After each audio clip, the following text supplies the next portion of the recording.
Welcome to our channel. Today we how to connect Lowe's account security to manage login devices step by step clearly. Visit the Lowe's website and log in to your account. Locate your account settings, usually found in the upper right corner. Select the security or account security option from the drop-down menu.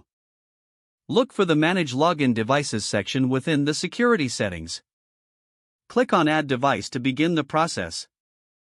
You may be prompted to enter your current password for verification. Once verified, you will see options to connect a new device. Follow the on-screen instructions to initiate the connection from your device. You might receive an authentication code via email or SMS for security purposes. Enter the code in the designated field on the screen. After entering the code, confirm the addition of the new device.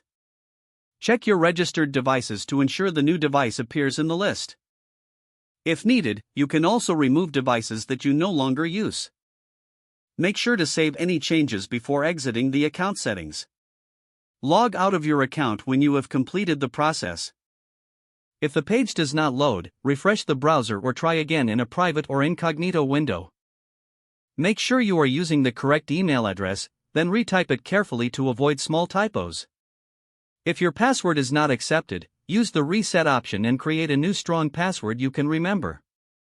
Check your spam folder for verification or security emails, then complete any requested confirmation steps. Enable two-factor authentication if available to improve account security and reduce unauthorized access risk. After signing in, review your profile details so your contact information and settings are accurate and current. If you see an error message, note it down and try again after restarting your device and internet connection. Log out when you finish, especially on shared devices, to keep your account and payment information secure. If the page does not load, refresh the browser or try again in a private or incognito window. Make sure you are using the correct email address, then retype it carefully to avoid small typos. If your password is not accepted, use the reset option and create a new strong password you can remember. Check your spam folder for verification or security emails, then complete any requested confirmation steps. Enable two-factor authentication if available to improve account security and reduce unauthorized access risk. Don't forget to like this video and subscribe to our channel for more step-by-step tech guides.